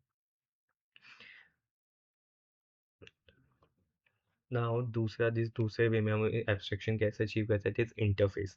इंटरफेस हम पहले यूनिट 1 में भी समझ चुके हैं कहाँ यूज़ होता है। अगर मेरे को मल्टीपल इनहेरिटेंस करनी है, वहाँ पे भी इंटरफेस समझाया गया था कि इंटरफेस के थ्रू ही कर सकते हैं। जावा में डायरेक्ट परमिशन नहीं देता है मल्टीपल इनहेरिटेंस की, but through interface we can do it. An interface in Java is reference type that contain abstract method and constant. ये abstract इसके अंदर methods जो होते हैं वो abstract ही होते हैं। अनलाइक स्प्रेड क्लास के अंदर पब्लिक होते थे, बट इसके अंदर ऐसा कुछ नहीं है। ये डिक्लेयर्ड यूजिंग इंटरफेस कीवर्ड। उस एब्स्ट्रैक्ट के लिए हम एब्स्ट्रैक्ट कीवर्ड यूज़ करते हैं, इंटरफेस के लिए हम इंटरफेस कीवर्ड यूज़ करते हैं। And interface define what a class must do but not how it will do. Same जो हम उधर पढ़ के हैं कि कैसे काम हो रहा है उसको छोड़ो, बस अपने काम पे ध्यान दो। मेरे को दिखाना है, मेरे को नहीं दिखाना मैं कैसे रिकॉर्ड कर रहा हूँ। आपको आपके लिए इंपॉर्टेंट इतना ही है जो आपको पढ़ाया जा रहा है, तो आपको बस वही विजिबल है। इसके डायरेक्ट हम एग्जाम्पल पे चलते हैं। Here example. इंटरफेस बनाया मैंने, व्हीकल इंटरफेस हमने कीवर्ड यूज़ किया। दिस इज मेथड, जो एब्स्ट्रैक्ट मेथड होता है इसका हम पब्लिक नहीं डिफाइन कर सकते हैं, एब्स्ट्रैक्ट तो होना ही चाहिए। उसके बाद जैसे मैंने एब्स्ट्रैक्ट में क्या किया था, इनहेरिटेंस एक्सटेंड कीवर्ड से किया था। यहाँ पर हम कीवर्ड यूज़ करते हैं implements. Class car implements vehicle inherit किया, उसका प्रोसेस यूज़ किया, उसको मैंने ओवरराइड कर दिया। सेम बाइक का किया, यूज़ किया, ओवरराइड कर दिया। उसके बाद अब मैं इसका ऑब्जेक्ट बना के यूज़ कर सकता हूँ। क्लास का ऑब्जेक्ट हम बना सकते हैं जो नॉर्मल क्लास होती है। एब्स्ट्रैक्ट क्लास का हम डायरेक्ट इनिशिएट ऑब्जेक्ट नहीं कर सकते, ना ही इंटरफेस का कर सकते हैं। इसमें कीवर्ड्स भी डिफरेंट हो जाते हैं। इसी के थ्रू हम मल्टीपल इनहेरिटेंस भी अचीव कर सकते हैं। ये इस शॉर्ट में आंसर बड़ा करने के लिए इंटरफेस बहुत बार क्लास में आ जाता है, एग्जाम्स में आ जाता है। To achieve complete abstraction, complete chain interface use कर लो। इट प्रोवाइड 100% कर लिया। टू अचीव मल्टीपल इनहेरिटेंस, ये भी अभी समझा दिया। मल्टीपल इनहेरिटेंस डायरेक्टली अलाउ नहीं है जावा में, इनडायरेक्टली हम इंटरफेस यूज़ करके उसको अचीव कर सकते हैं। Java does not support multiple inheritance through classes, but a class can implement multiple inheritance. Interface define behavior like printable, runnable, drawable to improve loose coupling. Interface allow flexibility and better program design. ये सब security के लिए use किया जाता है, एक better code provide करने के लिए जाता है, रीडेबिलिटी बढ़ाने के लिए यूज़ किया जाता है। इसीलिए हम जावा को बहुत अच्छी लैंग्वेज प्रेफर करते हैं, बिकॉज ऑफ अलग अलग जो हमारे पास मेथड्स हैं, तरीके हैं अपना कोड लिखने के लिए। और किसी में होता और जो लैंग्वेज में देखते हैं उसमें भी होती हैं ये चीज़, बट उसमें अगर हम सिक्योरिटी प्रोवाइड करना चाह रहे हैं तो एक उसको अलग से हमें हैंडल करना पड़ता है। यही प्लस पॉइंट हमारे अंदर जावा के अंदर आ जाता है कि मैं अपनी चीज़ों को हाइड कर सकता हूँ from the user, and I can do my work very easily. और उसको जो इतना काम है बस मैं उसको उतना ही प्रोवाइड करूँगा। इसको हम एब्स्ट्रैक्शन प्रोसेस बोलते हैं। दो मेथड्स, इसको भी हमने पढ़ लिया है। एब्स्ट्रैक्ट और इंटरफेस हमने पढ़ लिया है। आगे अब इन दोनों के बीच में डिफरेंस पढ़ते हैं जो बहुत इंपॉर्टेंट है। एग्जाम में ज़्यादा डिफरेंस ही आता है। पहला डिफरेंस ये कि मेथड जो एब्स्ट्रैक्ट क्लास में होते हैं वो पब्लिक भी हो सकते हैं, एब्स्ट्रैक्ट भी हो सकते हैं, वेयरएज़ इंटरफेस के अंदर पब्लिक नहीं हो सकते हैं, वो सिर्फ एब्स्ट्रैक्ट ही हो सकता है। Whereas abstract class doesn't support multiple inheritance, क्योंकि मल्टीपल इनहेरिटेंस तो जावा में अलाउड ही नहीं है, बट हम इनडायरेक्टली उसको अचीव कर सकते हैं through interface. Abstract class can have final, non-final, static, non-static variables, whereas interface has only static and final variables. Abstract class can provide implementation of interface, but in the interface can't provide the implementation of abstract class. The abstract keyword is used abstract में, abstract keyword use होता है, interface में interface use होता है, inheritance के abstract में extend word use होता है, वेयर एज इसके अंदर हम एक्सटेंड वर्ड यूज नहीं कर सकते, हमें इम्प्लीमेंट यूज करना पड़ता है।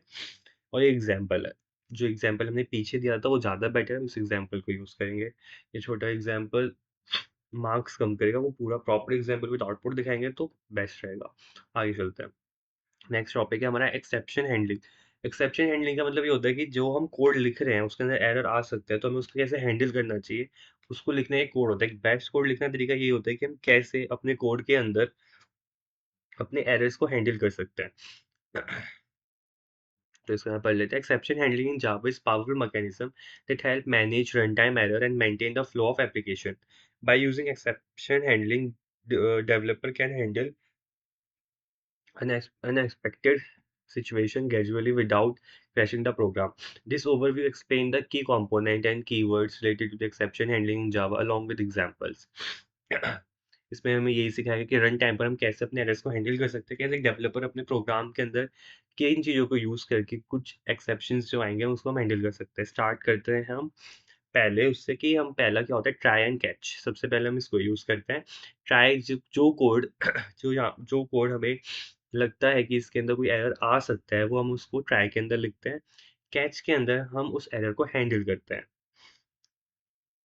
एक एग्जांपल से समझते हैं। ये रहा, जैसे कि हमने यहाँ पे कोड लिखा है, मैंने 2 वेरिएबल्स बनाए a10 b0 और हम इनको डिवाइड कर रहे हैं। तो जो मुझे लगता है रिस्की कोड है जिसके अंदर कोई एरर आ सकता है, मैंने ट्राई ब्लॉक के अंदर लिखा है। व्हेयरएज़ क्या उसके अंदर एरर आ सकता है वो मैंने कैच के अंदर लिखा है। जैसे इसका नाम दिया है ट्राई एंड कैच। ट्राई के अंदर हम ट्राई कर रहे हैं, जो भी उसमें एरर आएगा वो कैच के अंदर कैच हो जाएगा। तो देख सकते हैं जैसे हमने इसमें a डिवाइडेड बाय b किया है और अरिथमेटिक एक्सेप्शन डाल दिया कि अगर इसके अंदर कोई एरर आता है तो कैच के अंदर जाएगा और हमें वहां से आउटपुट मिल जाएगा। अब इसको एक फ्लो समझते हैं, वर्क कैसे करा है। कि मैंने पहले डिफाइन किया, पहला ब्लॉक तो ट्राई, लाइन वाइज कोड चलता है, ट्राई के अंदर जाएगा, वो उसको चेक करेगा, कोई एरर आएगा तो कैच के अंदर सीधा जाएगा, कैच करके हमें आउटपुट दे देगा। जिसके अंदर हमें आउटपुट मिल गया है कि division by zero is not allowed. उसके बाद again line by line compile होता है, ये बाहर है इन दोनों ब्लॉक से, तो हमें ये एंड में ये भी आउटपुट मिल गया है कि प्रोग्राम कंटिन्यूज। अगला होता है try block, catch block and finally block. हमने अभी समझा, ट्राई ब्लॉक के अंदर हम वो कोड डालते हैं जिसके अंदर हमें लगता है कोई एरर आ सकता है। कैच के अंदर हम उस एरर को कैच के अंदर हम उस एरर को हैंडल करते हैं, वो हम एरर को थ्रो करवा देते हैं कि क्या एरर आया है। वेज फाइनली ब्लॉक के अंदर वो ब्लॉक वो होता है जो एग्जीक्यूट होगा ही होगा। ट्राई कैच के अंदर क्या, अगर एरर नहीं आएगा तो कैच वाला ब्लॉक से, सॉरी ट्राई वाला ब्लॉक से रन होगा, कैच वाला ब्लॉक नहीं रन होगा। और अगर ट्राई के अंदर कोई एरर आता है तो सिर्फ कैच वाला ब्लॉक रन होगा। वेयर जो फाइनली ब्लॉक होता है वो रन होता ही होता है। आगे चलते हैं, ये हमारा एक उसका प्रोग्राम ले लिया है। इसमें भी सेम वही है कि 0 और 10 और 0 को हम डिवाइड कर रहे हैं। जो एरर थ्रो करने ही वाला है तो वो कैच में जाएगा। और कैच वाले के बाद उसके बाद फाइनली चलेगा ही चलेगा। इससे हम ये समझ सकते हैं, पहले ट्राई के अंदर कि हमने प्रिंट कराया inside the try block, code inside the try block या रिस्की कोड। तो हमारे पास कैच एरर आया, वो कैच ने थ्रो करा हमारे पास एरर कि एक्सेप्शन गॉट डिवीजन बाय 0। ये दोनों रन हो गए, फाइनली तो रन होगा ही होगा, तो हमें ये भी आउटपुट मिला है फाइनली ब्लॉक एग्जीक्यूटेड। और ये तो इन तीनों के बाहर, ये तो रन होगा ही होगा, प्रोग्राम कंटिन्यूस। इस तरीके से हम अपने एक्सेप्शन हैंडलिंग करते हैं। जो हमें कोड जो भी लगता है जो थोड़ा भी रिस्की है उसको हम कैच के अंदर डालेंगे, सॉरी ट्राई के अंदर डालेंगे, और जो हमें लगता है कि उसमें क्या-क्या एरर्स आ सकते हैं वो कैच के अंदर डाल डाल देते हैं। और हम सिर्फ़ एक ही बार नहीं लिख सकते ट्राई एंड कैच, हम मल्टीपल्स लिख सकते हैं। जैसे इफ एल्स होता है, वैसे भी ट्राई कैच भी लिख सकते हैं। फाइनली हम एंड में लिखते हैं, जो रन होगा ही होगा। आगे चलते हैं। हमने अभी 2 तरीके पढ़ लिए हैं, try and catch, try catch and final. अब आता है थ्रो एंड थ्रोज़। तो throw is used to explicit throw an exception inside a method or a block of a code। मतलब हम अलग से थ्रो वर्ड को यूज, थ्रो कीवर्ड को यूज करते हैं अलग से हैंडल करने के लिए अपना कोई भी एरर। तो इस प्रोग्राम में हम देख सकते हैं कि हमने एक एज डिफाइन करा है, एक वेरिएबल। उसके बाद इफ एज अगर 18 से छोटी है तो थ्रो कर दो arithmetic expression, otherwise you can vote. तो जैसे ही हम इसको यूज़ करेंगे तो थ्रो कीवर्ड की वजह से हम उसको, जैसे ही हमें हमारा कोड मिल, जो भी एरर मिलता है कोड के अंदर वो थ्रो कर देता है हमें एक बाहर की तरफ, जो हमने यहाँ पे यूज़ कर रखा है। ये एक तरीके से हम क्लास एंड ऑब्जेक्ट की तरह समझ सकते हैं कि हमने एक उसका ऑब्जेक्ट बना दिया है, क्योंकि जितने भी एरर्स होते हैं वो एक क्लास के अंदर स्टोर हो रखे होते हैं जावा के अंदर ऑलरेडी। थ्रोज को समझते हैं। Throw is use in method declaration to declare that a method may cause an exception। इस थ्रो को हमने क्या किया था, उस ब्लॉक के अंदर ही डाल दिया था जिसमें हमें लग रहा था कि कोई भी एरर आ सकता है। वेयर थ्रोज क्या करते हैं, हम उसको, जो हमारा फंक्शन कह सकते हो, मेथड कह सकते हो, जहाँ पे भी हम लिख रहे हैं हम उसको बाहर ही एक्सप्लिसिटली हम उसको वहाँ पे ही थ्रोज लिख के, और जो भी एरर हमें लगता है आ सकता है उसको हैंडल करने के लिए दे देते हैं। इसका मतलब ये होता है कि जब हमारा कोड रन होगा और अगर उसके अंदर कोई एरर आता है तो थ्रोज़ क्या करता है, वो जितना भी उसके अंदर एरर आ रहा है या फिर कोई भी एरर आने की चांसेज़ हैं, वो सीधा इस कैच फ़ाइल के पास देता है, वो मेन फ़ाइल के पास भेज देता है। तो वो बाहर से एक तरीके से हमारा एरर जो होता है हैंडल होने लग जाता है। इसलिए हम थ्रोज़ यूज़ करते हैं, थ्रो वहीं के वहीं उस चीज़ को एरर को हैंडल करता है। ये फ़र्क है थ्रो और थ्रोज़ में। ये दोनों के बीच में डिफरेंस है, ज़्यादातर एग्ज़ाम में आ जाता है कि इन दोनों के बीच में डिफरेंस क्या है। ये एक्सप्लॉइट थ्रो करता है, it is used to declare a method might throw one or more exceptions. It is used inside method or a block of code. It is used in method signature. अब method signature मतलब यही होता है जब हम कोई method define कर रहे हैं और जो उसके पैरामीटर्स है उसके साथ जब हम थ्रोज कीवर्ड यूज करके एक्सेप्शन लिख देते हैं कि कौन सा एरर आ सकता है, इसी को हम सिग्नेचर बोलते हैं, मेथड सिग्नेचर। द मेथड और block throw the exception. Methods caller is responsible for handling the exception. जो अभी मैंने आपको समझाया कि इसके अंदर ये नहीं हैंडल करता है जो भी एरर आता है, वो पास कर देता है मेन क्लास के पास कि अब वो हैंडल करेगा इसके अंदर कुछ एरर आता है तो ये मेन क्लास के पास चला जाएगा। तो यही हमने इसके बीच में डिफरेंस लिख दिया है। ये इन को लिखने का एक सिंटैक्स है कि थ्रो न्यू, इसके अंदर हम एक तरीके से ऑब्जेक्टिव बनाते हैं, जो भी हमने यहाँ पे पढ़ा भी है कि ब्लॉक और उसके साथ ही लिखा जाता है। ये सिग्नेचर पे लिखा जाता है, जो मैंने समझा दिया मेथड सिग्नेचर क्या होता है। तो हमने यहाँ पे ये लिखा है public void my method throws IO exception. आगे चलते हैं अब कलेक्शन। ये जो टॉपिक है इस यूनिट का आखिरी टॉपिक है। कलेक्शन देखने में बहुत बड़ा टॉपिक लगता है इसमें क्योंकि बहुत सारी चीजें हैं, बट जब हम इसको पढ़ेंगे तो हम बस एक पे ध्यान देंगे, हम एक कलेक्शन को समझेंगे अच्छे से। उस एक कलेक्शन की तो हम सारे कलेक्शन को यूज कर सकते हैं। सबका एक सिमिलर पैटर्न होता है जो फॉलो कर रहा होता है। बस हमें एक समझना है और जो हमें उसकी प्रॉपर्टीज ध्यान रखनी है कि इस कलेक्शन के अंदर क्या क्या मेथड्स होते हैं, सेम तरीके से हम उसको यूज कर सकते हैं। बहुत इजी कोड होता है। हाँ, अब कलेक्शंस होता क्या है, इसे समझते हैं कि जो हम जावा के अंदर हमारे पास एक डेटा स्ट्रक्चर्स होते हैं जो इनबिल्ट हमें जावा प्रोवाइड करता है, हम उसको कलेक्शंस कहते हैं। कलेक्शंस के अंदर कलेक्शन एक इंटरफेस है जिसके अंदर लिस्ट, क्यू और सेट आता है। ये इससे ड्राइव हुए हैं, जो हमने हायरार्की में पढ़ा था इनहेरिटेंस में, कि ये इंटरफेस है, इनको इम्प्लीमेंट करके लिस्ट, क्यू और सेट बना है। अब इनको यूज़ करके ये सारी क्लासेस ड्राइव हुई हैं।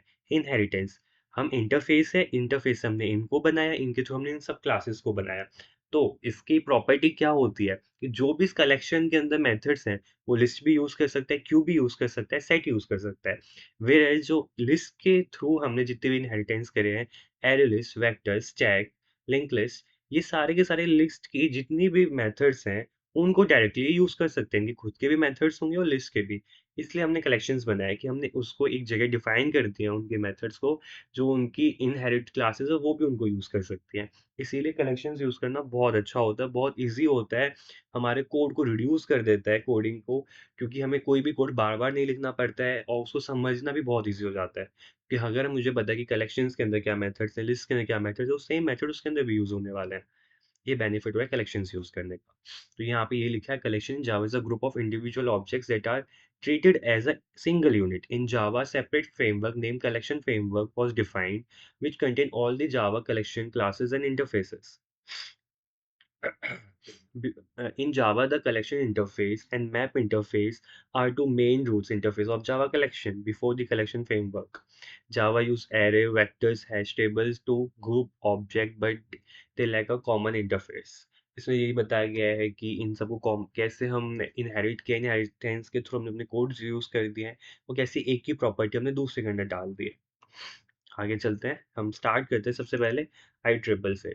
तो iterable in interface is a root of collection framework. It extended by the collection inheritance interface, making all the collection inherently iterable. It is primary purpose to avoid, इसके अंदर ये समझाया गया है, जो भी सबसे पहले हमने इसको यूज़ किया है आईट्रिपल्स, इसके थ्रू हम किसी भी जो भी हमारे अलग-अलग इसके थ्रू हमने इनहेरिट करे होंगे, इंटरफेसेस बनाए होंगे, क्लासेस बनाई होंगी, उनके अंदर हम एलिमेंट्स को एज़ अ आइटरेट कर सकते हैं, जिसका नाम भी आईट्रिपल।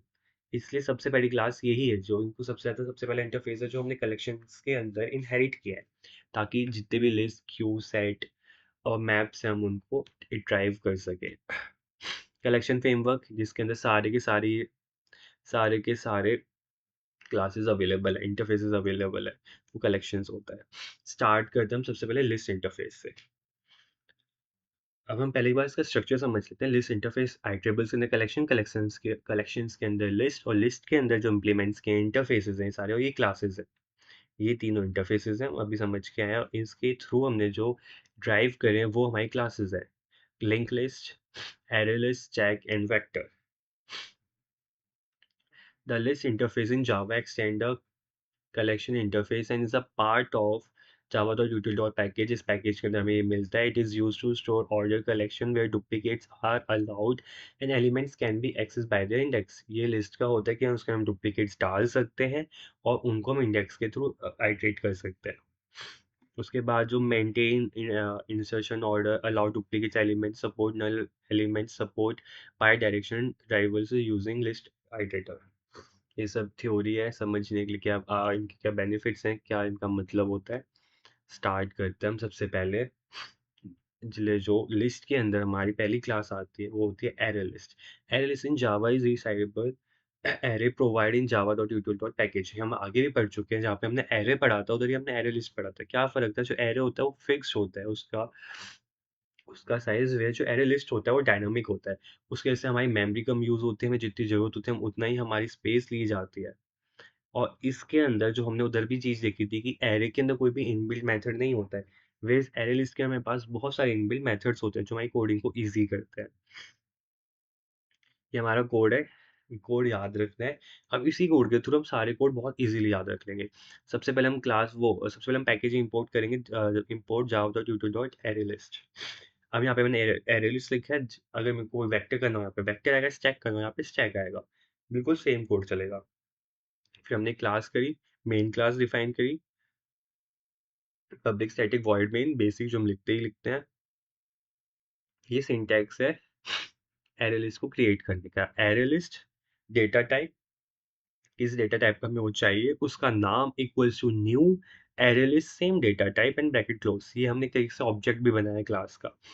क्लास का नाम, डेटा टाइप, क्योंकि एक डेटा स्ट्रक्चर है इसलिए हमें यहाँ पे डेटा टाइप भी डिफाइन करना होता है. नॉर्मल क्लास में हम यहाँ पे डेटा टाइप नहीं डिफाइन करते. उसका नाम, न्यू कीवर्ड, वापस से क्लास का नाम, और यहाँ पे data type and bracket close. हमने उसका ऑब्जेक्ट बना दिया. अब इसके अंदर बहुत इजीली हम अपने कुछ भी एलिमेंट्स ऐड कर सकते हैं by using dot add. A dot add, a dot add, a dot print ln. इसको डायरेक्ट हम प्रिंट करा सकते हैं.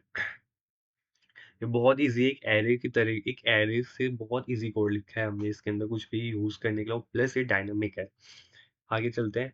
ये ये इसके और फंक्शंस हैं, ऐड इंडेक्स, और हमें जहाँ पे उसको ऐड करना है. फिर हमने उसका प्रिंट आउट ले लिया है. रिमूव करने का उसका इंडेक्स दे दिया है. रिमूविंग एलिमेंट्स यूजिंग वैल्यूज, ये वैल्यूज के थ्रू हम कर सकते हैं, इंडेक्स के थ्रू है. अपडेटिंग वैल्यू एट इंडेक्स, यहाँ पे हम वैल्यूज को अपडेट कर रहे हैं. बहुत इजी है. देखो हम सीधा यहाँ पे हमने पहले सबसे पहले अपना डिफाइन किया, यही सेम हमारा स्टैक में होने वाला है वेक्टर में. यहाँ पे बस जो हमारा नाम है वो चेंज हो जाएगा, डेटा टाइप जो हम रखना चाहते हैं, नाम न्यू सेम सब कुछ होगा. ये ऐड के लिए स्टैक में पुश और पॉप होता है, हम वहाँ पे पुश और पॉप यूज़ करेंगे. बस ये फ़र्क आने वाला है. मैंने बोला ना हमें बस एक कोड समझना है, उसी कोड के बिहाफ पे सारे कोड हमारे चलने वाले हैं. तो हमने ये वाला समझ लिया है लिस्ट.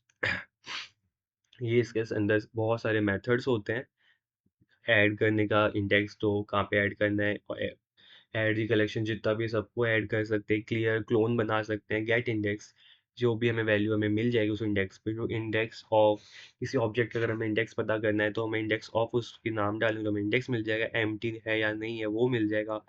लास्ट इंडेक्स मिल जाएगा, किसी भी जो एलिमेंट उसका उसका लास्ट इंडेक्स मिल जाएगा. और ये आइटरेट करने के लिए return list iterator over the element in the list, मतलब जो भी उसमें एलिमेंट्स हैं वो उसको बाहर निकालने के लिए. तो अब हम इसको पढ़ क्यों रहे हैं? अगर हमें देखा जाए तो हमने कलेक्शन समझा, हमने डेटा टाइप समझा. अगर मेरे को यहाँ पे एरे यूज करना होता तो मेरे को उसके अंदर इनबिल्ट या कुछ भी फंक्शन नहीं मिलते. मेरे को इसके लिए पूरा का पूरा कोड लिखना पड़ता. तो कलेक्शंस हमें ये बहुत अच्छा बेनिफिट देता है. इसके एडवांटेज ही ये है कि प्लस एक तो सबसे पहले चीज ये डायनामिक होते हैं सारे के सारे, तो मेमोरी ऑटोमेटिकली मैनेज हो जाती है. प्लस हमारे पास इतने सारे मेथड्स होते हैं. इससे भी बहुत सारे मेथड्स होते हैं, मैंने सारे यहाँ पे दिखाए नहीं है. बहुत सारे मेथड्स होते हैं. मैंने इंपॉर्टेंट इंपॉर्टेंट मेथड्स डाल दें यहाँ पे. बहुत इजी हो गया हमारे लिए कोड करना और समझना. कोई इसको रीड भी करेगा तो उसको भी समझ आ जाएगा इस कोड में चल क्या रहा है. अगले पे चलते हैं वेक्टर्स. अब इधर आते हैं एक बार वापस. वही बात इंट कलेक्शन, कलेक्शन के लिस्ट के अंदर एरे लिस्ट, उसी के अंदर आता है वेक्टर, यानी वेक्टर के अंदर सारी की सारी लिस्ट वाली चीज़ें होंगी। कलेक्शंस के अंदर जो चीज़ें मेथड्स डिफाइन होंगे वो भी वेक्टर्स के अंदर होंगे। इटरेबल के अंदर जो भी मेथड्स डिफाइन होंगे वो भी वेक्टर्स के अंदर होंगे। यही इनहेरिटेंस बोलता है। अब हम वेक्टर्स पर देखते हैं। In Java, vector is a dynamic array that can grow or shrink in size as elements are added or removed. It is a part of Java.util package and extend the abstract class list class. Same अभी हम array list में पढ़ के आए थे, वो भी dynamic होती है, साइज श्रिंक कर सकती है नहीं। अब इसका कोड देखो बिल्कुल सेम है। import java.util dot वहाँ पे हमने array list यूज किया था, यहाँ पे हम वेक्टर यूज कर रहे हैं। फिर हमने classify public static void main vector किस डेटा टाइप का चाहिए उसका नाम न्यू वेक्टर सेम सिंटैक्स जो अभी हम एनालिस्ट के अंदर पढ़ के आए हैं वही मैंने बोला एक सिंटैक्स समझ लेंगे तो सारे के सारे बहुत इजी होते हैं। बस हमें डेटा टाइप का नाम चेंज करना है। वेक्टर्स के अंदर ऐड आता है, हमने सेम उसके अंदर ऐड किया, प्रिंट कर दिया, वैल्यू आ गई। यहाँ पे एरे लिस्ट में से एरे लिस्ट यूज कर दिया था। ये हमें इनबिल्ट फंक्शंस मेथड्स मिलते हैं वेक्टर के अंदर ऐड करना, ऐड एलिमेंट को इंडेक्स पे, ऐड एलिमेंट कोई और पूरा specific element to the end, capacity return the current capacity of this vector, clear clone, clear मतलब साफ कर देना, क्लोन उसका कॉपी बना देना, contain return true if vector contain specific elements. तो ये सारे के सारे मेथड्स हमें वेक्टर्स के अंदर मिलते हैं। दो तीन चार मैक्सिमम चार मेथड्स ध्यान में रख सकते हैं, आधे ज़्यादा तो सेम ही होते हैं। क्लियर क्लोन तो उसमें भी था, एड एलिमेंट वाला भी था, एम्प्टी वाला भी था, लास्ट इंडेक्स वाला भी था। अब स्टैक पे चलते हैं। सेम अभी हम वेक्टर पढ़ लिया, एरे लिस्ट पढ़ लिया, अब स्टैक। स्टैक के अंदर भी सब कुछ सेम है कि वो इसी से ही इन सारे इंटरफेस से इनहेरिट हुआ है, तो जितनी भी इसके अंदर मेथड्स है वो स्टैक के अंदर भी होंगे। हम स्टार्ट करते हैं, बिल्कुल सेम होगा। And stack is a linear data structure that allow the last in first out LIFO principle is defined in Java.util package. Internally it's extend a vector class. इसके अंदर अब लिखा है वेक्टर क्लास को एक्सटेंड करता है internally, यानी कि स्टैक के अंदर उसकी प्रॉपर्टीज तो होंगी होंगी प्लस उसके अंदर जो भी हमने वेक्टर्स के अंदर मेथड्स पढ़े पढ़े हैं वो भी हमें स्टैक के अंदर मिल जाएंगे। यही लिखा है। अब आगे चलते हैं, ये सेम वही हमने किया Java.util स्टैक। फिर हमने अपनी मेन क्लास बनाई, stack public static void main, create करें same syntax stack, data type integer, नाम हमारे स्टैक का न्यू स्टैक, फिर से वही सेम, सब कुछ सेम है, बस हमारे डेटा टाइप का नाम चेंज कर दिया। इसलिए मैंने बोला पढ़ने के लिए इसमें बहुत कुछ है, बट ये सबसे ईजी है पढ़ने के लिए क्योंकि सब कुछ सेम फॉलो हो रहा है। अब हमें ये ध्यान रखना है स्टैक के अंदर पुश एंड पॉप यूज करते हैं। तो हमने इसके अंदर पुश किया है to add the but to add the elements, pop करेंगे to get the elements. Is empty इसका एक फंक्शन है कि पता चल जाएगा कि वो एम्प्टी है या नहीं है। ये मेथड्स हैं क्योंकि स्टैक के अंदर बहुत लिमिटेड मेथड्स होते हैं, तो ये मेथड्स हमें अलग से इसके अंदर डिफाइन किए गए। Empty, peak, pop, push, search, plus इसके अंदर ये सारे मेथड्स भी हैं क्योंकि स्टैक इंटरनली एक्सटेंड करती है वेक्टर क्लास को। तो ये तो इसके अंदर मेथड्स हैं ही और ये उसके खुद के मेथड्स हैं। अब आगे चलते हैं हम स्टैक सेट पे। ये सारे के सारे लिस्ट के अंदर थे जो भी हमने पढ़े हैं। अब हम पढ़ने जा रहे हैं सेट, जो इससे डिफरेंट है लिस्ट से। उसके अंदर आता है hash set, num set, link hash set. In Java, set interface is a part of Java collection framework located in java.util package. It represents a collection of unique elements, meaning it does not allow duplicate values. ये list और set के अंदर सब एक main difference यही है। list के अंदर हमारा duplicates allowed थे, where set के अंदर allowed नहीं। set के अंदर सारी की सारी unique elements है। Set interface does not allow duplicates, सभी हमने समझे, contain at most one null value except three structure implementation which does not allow null value. Set interface provide efficiency search, insert and deletion operation. Here set बिल्कुल इसका भी same code है। import java.util hash set, इसी के अंदर है import java.util set। हमने class define करी, सेट का बिल्कुल सब कुछ सेम सिंटेक्स, बस हमें जो भी हमारा डेटा स्ट्रक्चर यूज कर रहे हैं बस वो यूज करें। Set data type name new headset. Headset क्यों लिखा, सेट की ही क्लासेस जो हमने इनहेरिट करी हैं वो ही है। अब हमें याद, हम पेरेंट क्लास के थ्रू भी ऑब्जेक्ट बना सकते थे अपनी उसकी चाइल्ड क्लास के। ये हमने क्या है, पेरेंट क्लास को यूज करके उसकी चाइल्ड क्लास का ऑब्जेक्ट बना दिया। ये हमने एक फंक्शन लिख दिया कि उसके अंदर जितने भी एलिमेंट्स हैं वो डिस्प्ले कर देगा। आगे चलते हैं। सेम फंक्शन है, इसके अंदर भी ऐड यूज करते हैं हम। नाम H dot add, H dot add, H dot add, H dot add, उसके अंदर ये सब कुछ वैल्यूज ऐड हो जाएंगे। जब हम इसका आउटपुट बनाए तो ए बी सी ए आ जाएगा। ए नहीं आएगा, इसमें डुप्लीकेट्स अलाउड नहीं होते, तो ए बी सी आएगा सिर्फ। ये हमें साइट के अंदर वो मिल जाते हैं functions, methods, add, add all, clear, contain, contain all, hash code, is empty, iterable, remove, remove all, retain all size, और भी बहुत होते हैं, ये सारे के सारे मिल जाते हैं। अब अगर ये सेट के अंदर हैं तो हमें ये इन नम सेट के अंदर भी मिलेंगे, हैश सेट के अंदर भी मिलेंगे, लिंक हैश सेट के अंदर भी मिलेंगे, ट्री सेट के अंदर भी मिलेंगे, क्योंकि इसी ये इनकी पेरेंट क्लास है। तो पेरेंट क्लास के अंदर जो भी मेथड्स होते हैं वो उसकी चाइल्ड क्लास में अवेलेबल होते हैं। इंटरफेस, और इसी को हम इनहेरिटेंस बोलते हैं। अब आते हैं हम नेक्स्ट, मैप इनहेरिटेंस इन जावा। अभी हमने दो देख लिए हैं, इधर के, यस, लिस्ट हो गया है, सेट हो गया है, मैप भी होता है। अब मैप इसमें यहाँ पे डिफाइन नहीं, आगे मैंने उस आगे वाले पे लगा, आगे तो यस, ये रहा मैप। मैप से हम हैश मैप बनाते हैं, हैश टेबल बनाते हैं, सॉर्टेड मैप बनाते हैं। ये बताने के लिए कि ये इंटरफेस है, ये क्लासेस हैं, ये इंटरफेसेस हैं। इंटरफेसेस डार्क वाले से सेम जो पीछे है उसमें भी ये क्लासेस हैं। क्लासेस ये इनहेरिटेंस के लिए इन क्लासेस को इम्प्लीमेंट करने की क्लास बनाई है। और लिंक हैश मैप मैंने इस क्लास को टाइप कर, मैंने यानी कि इसके अंदर जो भी मेथड्स होंगे और जो भी इसके अंदर मेथड्स होंगे वो इसके अंदर अवेलेबल होंगे। इसके अंदर वाले मेथड्स और इसके अंदर अंदर वाले मेथड्स इसके अंदर अवेलेबल होंगे, कि ये इसका पेरेंट है और ये इसका पेरेंट है, तो ये इसका ग्रैंड पेरेंट हुआ। तो इन सबका इसके अंदर तो आना ही है इनहेरिटेंस के थ्रू। तो स्टार्ट करते हैं। Java the map inheritance map interface is a part of java.util package and it represent a collection of key value pairs where keys should be unique but values can be duplicates। की values pair के अंदर हम इसको define करते हैं जहाँ पर की यूनिक हो सकती है पर वैल्यूज डुप्लीकेट, डिक्शनरी टाइप की कीज यूनिक होनी चाहिए पर उनकी वैल्यू डुप्लीकेट्स हो सकती है। स्टार्ट करते हैं हम हैश मैप के साथ।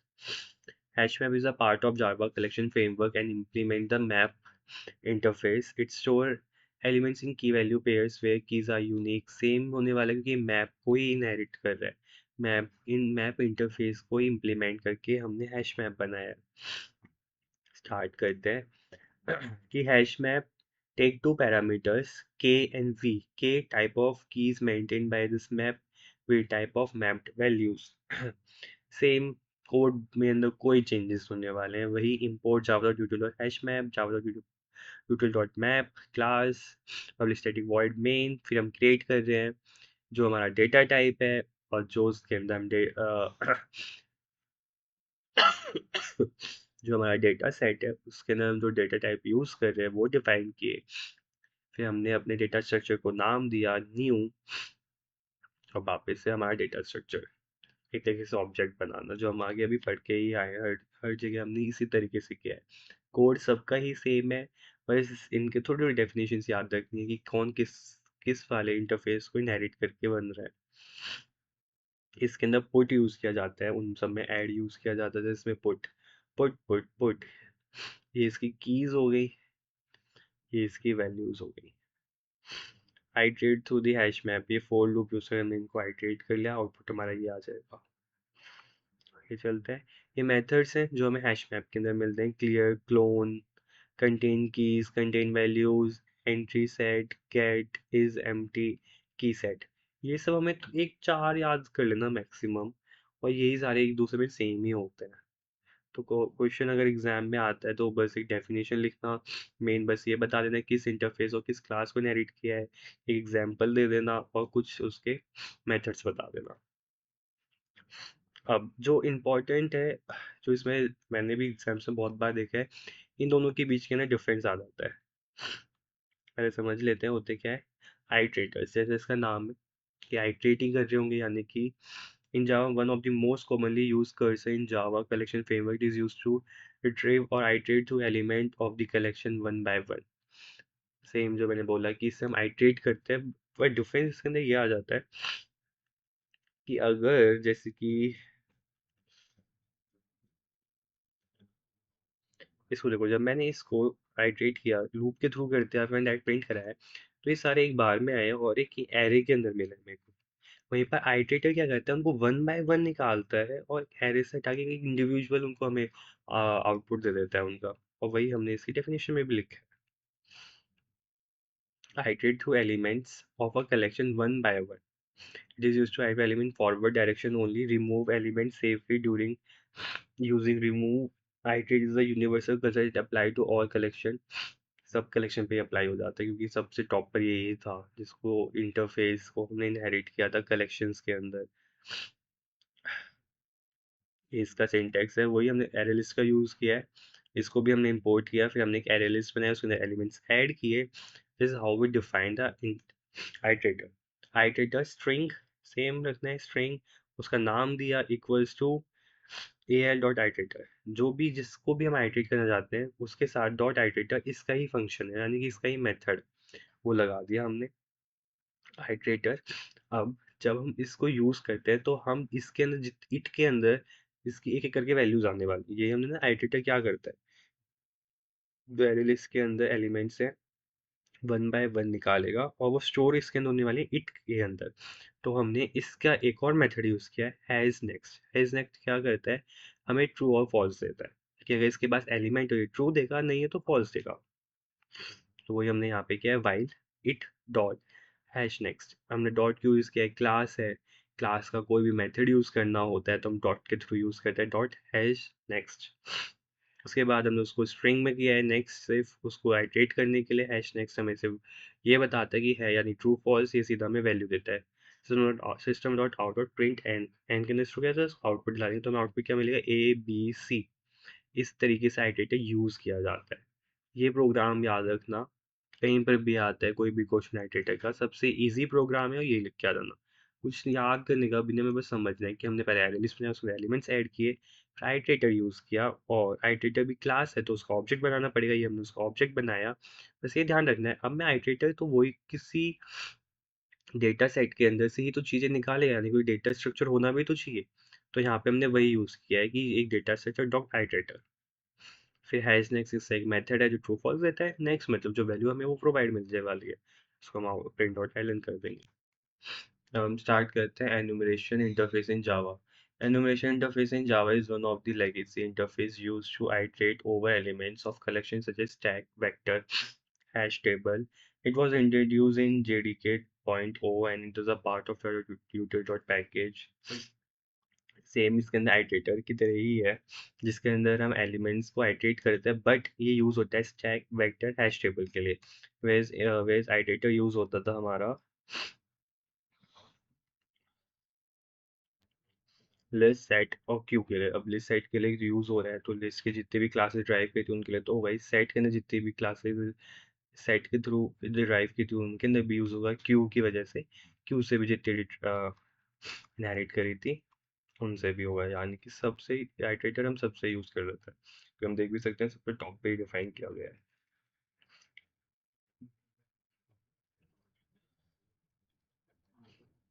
हाँ, वहीं पर इनोमेटर से स्टैक और वेक्टर के लिए यूज़ किया जाता है। This is how we use it, एक कोड के अंदर हम देख सकते हैं जावा डॉट यूटिल। यहाँ पे ये साइन यूज़ करने वाला होता है, इसके अंदर पैकेज में जितनी भी चीज़ें हैं वो सब की सब इंपोर्ट हो गई हैं। डॉट अगर मैं यहाँ पे एरे लिखता तो सिर्फ एरे इंपोर्ट हुई थी, इसे से एरे, लिस्ट, वेक्टर, इमिनेटर सब कुछ इंपोर्ट हो गया है। हमने एक वेक्टर की वो बनाया है, क्या कहते हैं, डेटा स्ट्रक्चर यूज़ किया है, वेक्टर डेटा टाइप उसका नाम दिया न्यू, अगेन उस क्लास का नाम, डेटा स्ट्रक्चर का नाम, उसके नाम वैल्यूज ऐड करी, apple, banana, cherry. Getting enumerator object in, इसको हम सेम है जैसे आइटरेटर को यूज़ करते हैं, बस यहाँ पे कीवर्ड चेंज हुआ है। और यहाँ पे फ्रूट्स डॉट एलिमेंट्स यूज़ किया है हमने। इसके इसके या जो मेथड है हम यहाँ पे एलिमेंट्स यूज़ करते हैं, वेयर एज़ इसके अंदर हम इटरेटर यूज़ करते हैं। सेम अब इसके अंदर यूज़ किया, फिर आउट एलिमेंट जो हमने बस प्रिंट कराया। अब इसके अंदर जो मेथड होता है हैज़ मोर इवेंट। अगर है वो ट्रू देगा, नहीं है तो ये फॉल्स दे देगा। और प्रिंट कराने के लिए नेक्स्ट इवेंट। डिफरेंस समझ रहे हो आप इसके अंदर? यहाँ पे हमने इटरेटर यूज़ किया, वहाँ पे हमने एलिमेंट्स यूज़ किया। यहाँ पे हैज़ नेक्स्ट है, यहाँ वहाँ पे हैज़ मोर एलिमेंट्स है, यहाँ पे सिर्फ नेक्स्ट है, वहाँ पे नेक्स्ट एलिमेंट्स है। ये इनके बीच का डिफरेंस है। जैसे हम कोड करते हैं, मीनिंग एक तरीके से सेम ही है कि हम उनको आइटरेट के लिए ये दोनों यूज़ किए जाते हैं, बस स्पेसिफाई कर दिया है इसको हमने स्टैक वेक्टर के लिए, और वो सब के लिए अब एप्लीकेबल है, हम हर जगह इसको यूज़ कर सकते हैं। इनके बीच का डिफरेंस यही है कि पहले ये आया उसके बाद ये इंट्रोड्यूस किया गया। ये पैकेज सेम पैकेज में है, ऑल मॉडर्न कलेक्शन में यूज़ होता है, ओनली लेगेसी क्लासेस के अंदर यूज़ होता है। रिमूव सपोर्ट, ये रिमूवल को सपोर्ट करता है, ये नहीं करता है। इसके मेथड है हैज़ नेक्स्ट नेक्स्ट रिमूव, इसके has more next next element remove इसके अंदर, तो इसके अंदर नहीं यूज़ करते हैं। Fail fast yes throw expectation, पर इसके अंदर ऐसा कुछ भी नहीं है। Safety safer and improved, less safer. Cursor movement forward direction only, forward direction same है। तो replacement replace enumerator older version, इसने इसको रिप्लेस किया है, बट इसने अपने पुराने पुराने वर्जन को रिप्लेस किया था। रिकमेंडेशन यस नॉट रिकमेंडेड, क्योंकि ये हर जगह एप्लीकेबल नहीं है, हर एक इंटरफेस पर हम इसको नहीं यूज़ करते हैं। ये तो सेम है, किसी भी आप किसी भी कलेक्शन पे यूज़ कर सकते हो। अब आते हैं लास्ट पे, ये आके टॉपिक मैंने एंड में डाल दिया है। ये एग्जाम में ये जो आता ही आता है, या तो अभी नहीं तो फिर एंड सेम में आ जाएगा। इसके बीच का difference final, finally and finalize. Final हमें पता ही है, हम कीवर्ड वेरिएबल्स और मेथड्स और क्लास के लिए यूज करके आए थे। फाइनल है, अब इसको हम चेंज ही नहीं कर सकते। फाइनली अभी हमने पढ़ लिया एक्सेप्शन हैंडलिंग के अंदर। ट्राई ब्लॉक था, उसके अंदर कैच ब्लॉक था, और फिर फाइनली ब्लॉक था जो रन होता ही होता है। एंड फाइनलाइज जो भी एक नया वर्ड आया है उसको समझ लेते हैं।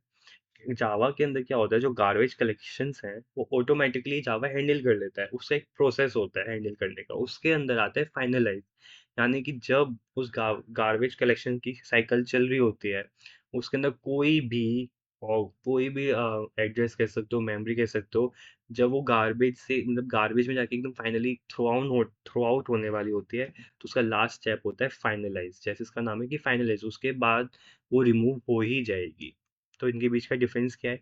Final, finally, finalize. ये कीवर्ड है, ये एक ब्लॉक है, ये एक मेथड है। मैंने बताया ना, उस साइकिल के अंदर एक मेथड आता है, यानी कि एक फंक्शन है ये। यूज इसका वेरिएबल मेथड क्लास हर जगह फाइनल फाइनल हम यूज कर सकते हैं। ये ट्राई कैच एंड ब्लॉक के साथ यूज होता है। ये ऑब्जेक्ट क्लास के साथ, यानी कि जब इसको कॉल किया जाएगा गार्बेज कलेक्शन के अंदर तब ये यूज होता है। आप इसमें डाल भी सकते हो garbage collection. To restrict modification, क्योंकि कोई ये उसके ये पॉलीमॉर्फिज्म के लिए ये रिस्ट्रिक्ट किया जाता है चीज़ों को, कि ये कोई भी चेंज नहीं करेगा, कोई भी एक्सेस नहीं करेगा, तब हम फाइनल यूज़ करते हैं। To execute important code, finally यही है कि ट्राई एंड ब्लॉक के अंदर कुछ हमें एंड में कमेंट आउट करना है, मतलब अपने आप को ही एक मैसेज देना है कि इसके अंदर ये हुआ है वो हुआ है, वहाँ पे इसको यूज़ किया जाता है। Can be over returning method है, उसको हम वापस पॉलीमॉर्फिज्म के थ्रू रीराइट कर सकते हैं। इसके बाद कंपाइल टाइम रिस्ट्रिक्शंस होती हैं, always executed call by garbage collector class. आप भी कह सकते हैं एक ऑब्जेक्ट बनेगा इसका, जिसके अंदर हमें ये मेथड मिलने वाला है, वो ही इसको कॉल कर सकता है। एग्जाम्पल कांस्टेंट वैल्यू भी समझ ही लिया है हमने। Close file dB connections, release resources, जो भी मैंने बताया था आपको एकदम प्रॉपर में कि गार्बेज कलेक्शन क्या करता है। जो भी हमारे पास मेमोरीज हैं, एड्रेसेस हैं, जो भी है, अब उसका कोई यूज़ नहीं हो रहा है, तो गार्बेज कलेक्शन का काम यही होता है, जो चीज़ यूज़ नहीं हो रही है उसको हटा देना, वहाँ से स्पेस को फ्री कर देना। सी लैंग्वेज के अंदर, सी प्लस प्लस के अंदर ये हमें खुद से मैनुअली करना पड़ता है, वे जावा ऑटोमेटिकली इसको हैंडल कर लेता है। और यहाँ पे हमारा पूरी यूनिट 2 खत्म होती है। आई होप सब कुछ आपको समझ आ गया होगा। इम्पोर्टेंट मैंने बता दिया है, क्या क्या इसके अंदर इम्पोर्टेंट है। एक मिनट, इधर आ जाता है इस इस सिलेबस से हमने सब कुछ कवर कर लिया है। रैपर क्लास पढ़ लिया है, डेटा स्ट्रक्चर्स भी पढ़ लिया है, सॉरी डेटा टाइप्स भी पढ़ लिया है, सारे ऑपरेटर्स पढ़ लिए हैं, मॉडिफायर मेमोरी मॉडिफायर्स भी पढ़ लिया है, inner class interface abstract class से सब पढ़ लिया है। एंड में ये टॉपिक वाइज है कलेक्शन, जो हमने सब कुछ कर लिया है। तो यहाँ पे ख़त्म होती है हमारी unit 2। Best of luck for your exams. I hope आप लोग मिड सेम तक ही देख ही ले होगे, क्योंकि मिड सेम में यूनिट 1 और यूनिट 2 आने ही वाली है। Best of luck your exams. Thank you.